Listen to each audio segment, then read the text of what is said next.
Chapter 12 जनपद and महाजनपद, ये chapter करेंगे हम आज। इस चैप्टर को हम पार्ट्स में करेंगे और सभी पार्ट्स आपको इसी वीडियो की डिस्क्रिप्शन में और प्लेलिस्ट में मिल जाएंगे। डियर स्टूडेंट, चैनल पर math, Hindi, science, social science, Sanskrit सभी सब्जेक्ट के वीडियो अवेलेबल हैं। अगर आप सभी वीडियो देखना चाहते हो तो आप एक बार चैनल पर जाकर प्लेलिस्ट को ज़रूर चेक करें। तो शुरू करते हैं chapter number 12। In the earlier chapter, we have studied about the Vedic civilization and the social and political life of the people. इससे जो पहले वाला चैप्टर था, चैप्टर 11, हमने क्या पढ़ा था? उसमें वैदिक सिविलाइजेशन के बारे में पढ़ा था और तब कैसा सोशल और कैसी पॉलिटिकल लाइफ थी लोगों की, उसके बारे में हमने स्टडी की थी। The society at that time was advanced, और जो सोसाइटी थी, समाज था, उस समय क्या था? विकसित था, एडवांस था। Town, cities and even kingdom और janapada had come up toward the later Vedic period. फिर क्या भाई? टाउन बने, सिटीज़ बनी और फिर बड़े बड़े राज्य बने, ठीक है, किंगडम बने और janapada had come up toward the later Vedic period. Later Vedic period में फिर किंगडम बनने और जनपद बनने स्टार्ट हो गए। अब ये जनपद क्या होता है, इसके बारे में हम डिटेल से पढ़ेंगे आगे। In this chapter we shall study about janapadas and mahajanapada that existed around 600 BCE in India. इस चैप्टर में हम क्या पढ़ेंगे? किसके बारे में? जनपद क्या होते हैं और महाजनपद क्या होते हैं, जो इंडिया में थे। कब थे? 600 BCE में थे, ठीक है। जब भी देखो, जब भी BCE लिखा आ जाए तो आपने कैसे उसको बताना है कि ये कितने साल पहले की बात है। सबसे पहले तो जो अब प्रेजेंट में चल रहा है उस साल को देखो। मान लो इस टाइम चल रहा है 2021 चल रहा है, ठीक है। तो इसमें लिखा है BCE, यानी कि जो साल चल रहा है, प्रेजेंट ईयर जो चल रहा है, उसमें आप ये ऐड कर दो BCE वाला। तो 600 जब हमने ऐड किया इसमें तो हमारे पास कितना आया? 1 2 6, तो 2621 ईयर्स ये पहले की बात है। यानी कि ये जनपद और महाजनपद इंडिया में कब एग्जिस्ट हुए थे, कब शुरू हुए थे बनने? 2620 ईयर्स पहले की ये बात है। The scriptures of Buddhism, Jainism and the traditional literature Puranas are the sources of our information. और जनपद और महाजनपद के बारे में हमें कहाँ से इंफॉर्मेशन मिलती है? जो भी बौद्धों का स्क्रिप्चर, यानी कि जो लिखी हुई किताबें थी, या जैनियों की जो लिखी हुई किताबें थी, या फिर पुराणों में जो मतलब लिखा हुआ था, लिटरेचर था, ये हमारे पास सोर्स ऑफ इंफॉर्मेशन है। इनके द्वारा हमें पता लगता है उस समय के बारे में, जनपद और महाजनपद के बारे में। आगे है हमारे पास a region inhabited by a tribe और जन वाज कॉल्ड जनपद। अब जनपद किसको कहते थे? एक रीजन, एक ऐसी जगह जहाँ पे कौन रहेगा? एक ट्राइब रहेगा। यानी कि ट्राइब का मतलब कोई लोग रहेंगे, कबीला रहेंगे, एक तरह के लोग जो रहते हैं उसको ट्राइब बोल देते हैं, कबीला बोल देते हैं। जैसे एक छोटा परिवार होता है उसको हम परिवार बोलते हैं, ठीक है। फैमिली में 6 7 8 10 जितने भी सदस्य हैं उसको हम क्या बोल देते हैं? परिवार बोल देते हैं। ऐसे ही बहुत सारे परिवार एक जैसे ही जो आपस में जुड़े होते हैं, ठीक है, उसको हम क्या बोल देंगे भाई? ट्राइब बोल देंगे, कबीला बोल देंगे, ठीक है। तो ये एक ऐसा रीज़न है जिसमें क्या रहते थे भाई? कबीले रहते थे, या फिर जन का मतलब लोग रहते थे, उसको ही हम क्या कहेंगे? जनपद कहेंगे। लिटरली द वर्ड जनपद मीन्स द लैंड वेयर जन सेट इट्स फूट, ठीक है। आप अगर कहें कि जनपद का मतलब क्या है? जन का मतलब होता है द लैंड, ठीक है। द वर्ड जनपद मीन्स द लैंड, जनपद का मतलब है जगह, लैंड जमीन, जहाँ पे जन रहते थे, ठीक है। Gandhar, modern Afghanistan, Kuru, Panchala and Videha located in Uttar Pradesh and Bihar were some of the janapada. कुछ जनपद के एग्जाम्पल दिए हैं। गंधार आपने सुना होगा, उसमें महाभारत की स्टोरी में आपने सुना होगा गंधार, ठीक है, ठीक है, जहाँ से गांधारी आई थी, ठीक है। और ये अफ़गानिस्तान में इस टाइम। कुरु आपने सुना होगा कुरुक्षेत्र में। पांचाल, विदेहा और उत्तर प्रदेश में है और बिहार में है। और सम ऑफ द, ये कुछ जनपद के एग्जाम्पल हैं। In the beginning people belong to the same tribes inhabited a janapada, but with the expansion of their territories through conquest they came to be known as mahajanapada. अब इस जनपद का महाजनपद कैसे बना, इसके बारे में थोड़ा सा जान लेते हैं। शुरू में जो एक ही तरह के लोग थे, मतलब एक ही कबीले के लोग थे, थे उनको कहा जाता था कि भाई ये जनपद है। मगर जब उन लोगों की पावर बढ़ी, जनपद की जब पावर बढ़ी, उसने दूसरी मतलब दूसरे कबीलों पर आप कह सकते हैं दूसरे कबीलों पर उसने आक्रमण करके उन पर कब्जा कर लिया, अपनी टेरिटरी को बढ़ा लिया, अपनी ज़मीन को बढ़ा लिया। तो फिर इन जनपद को क्या कहा जाने लगा? महाजनपद कहा जाने लगा। महा का मतलब तो आपको पता है, महा का मतलब होता है बड़ा, ठीक है। जनपद से बड़ा क्या हो जाएगा? महाजनपद, ठीक है। मगध, वत्स, Avanti, Kaushal, Matsya, Anga, Kashi were are some of the important and strong mahajanapada. ये कुछ इंडिया में महाजनपद थे जो बहुत ही मजबूत थे।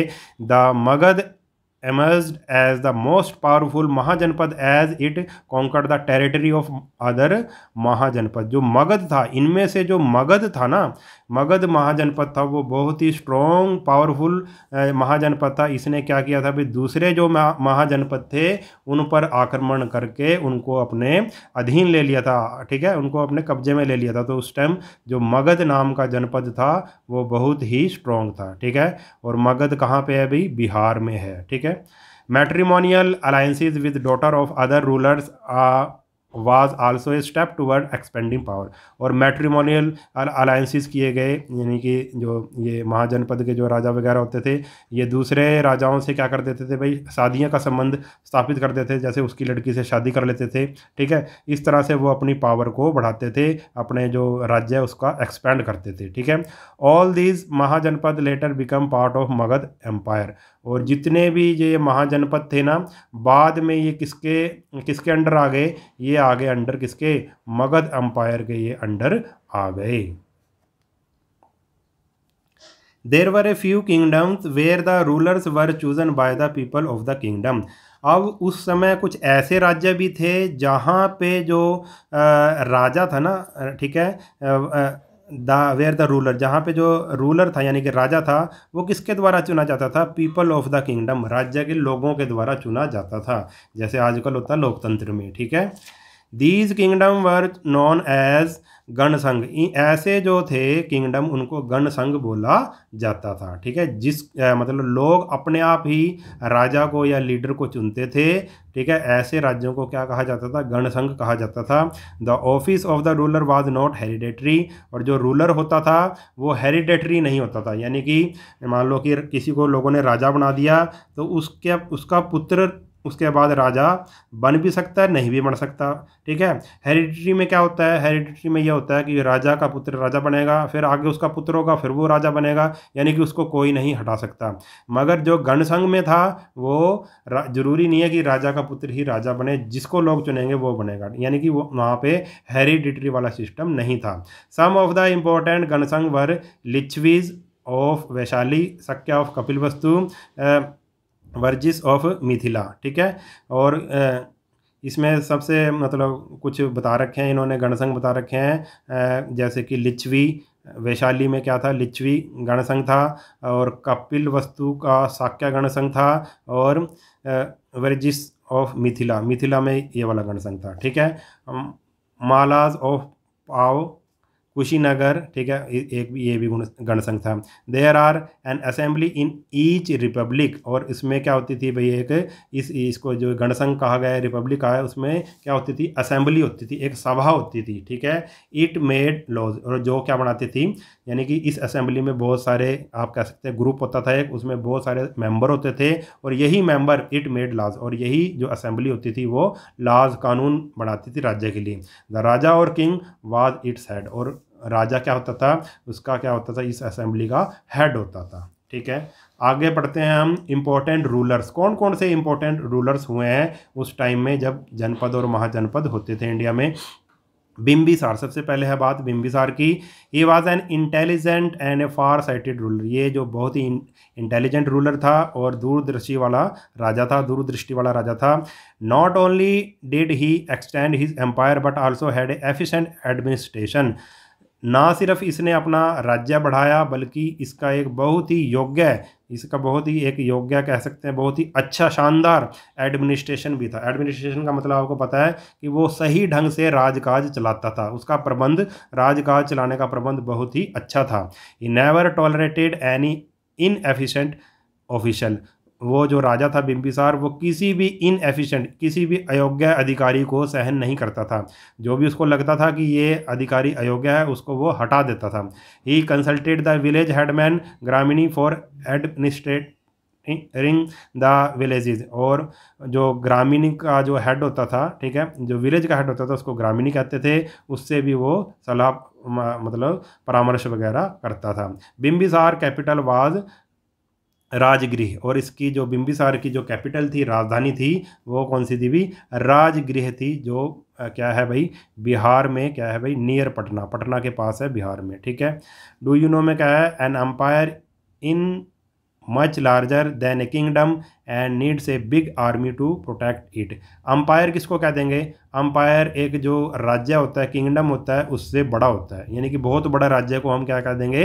अंपायर कह देंगे, यानी कि उसकी बहुत ज़्यादा लैंड है, बहुत ज़्यादा उसने, उसका देश बहुत बड़ा है, आप ऐसे कह सकते हैं। अंपायर में किंगडम से बड़ा होता था और उसको प्रोटेक्ट करने के लिए एक बहुत बड़ी आर्मी चाहिए होती थी, यानी कि अंपायर है तो बहुत बड़ा, आप कह सकते हैं बहुत बड़े राज्य को अंपायर कहा जाता था। उसके बाद बिम्बिसार के बाद बना भाई अजात शत्रु राजा बना। The second Magadha king established his capital Pataliputra in village Batali on the bank of the river Ganga. जो सेकंड जो मगध का राजा बना, उसने अपनी कैपिटल पाटलिपुत्र विलेज में बनाई, पटाली ऑन द, कहाँ पे थी? रिवर गंगा के किनारे पे थी वो। He annexed Kaushal Kashi Vaishali and extended his empire. उसने किस किस को? कौशल काशी और वैशाली को हराकर अपने राज्य में मिला लिया और अपना जो राज्य को बढ़ा लिया। He built a fortress to keep a watch over Lichchhavi ruler to the north of the river Ganga. और गंगा नदी के दूसरे पार नॉर्थ की तरफ, ठीक है, लिच्छवियों का शासन था। उसने उसके लिए क्या बनाया भाई? एक किला बनाया, ठीक है।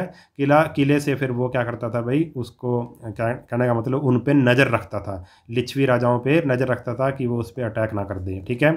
Ajatashatru was deeply influenced by Buddhism and Jainism.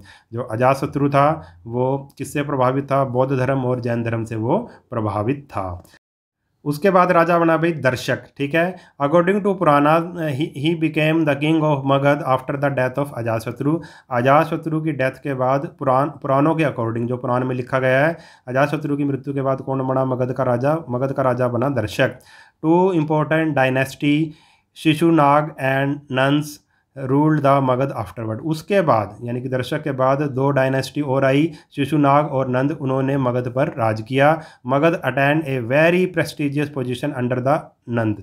और जो नंद राजा थे उनके अंडर जो मगध ने बहुत ज़्यादा तरक्की की, वो बहुत ज़्यादा उसकी पोजीशन और भी अच्छी हो गई। They extended the territory of Magadh further. उन्होंने मगध के राज्य की टेरिटरी यानी कि राज्य को और ज़्यादा बढ़ाया, यानी कि उसने दूसरे राज्यों पर आक्रमण करके उनको भी अपने कब्जे में ले लिया।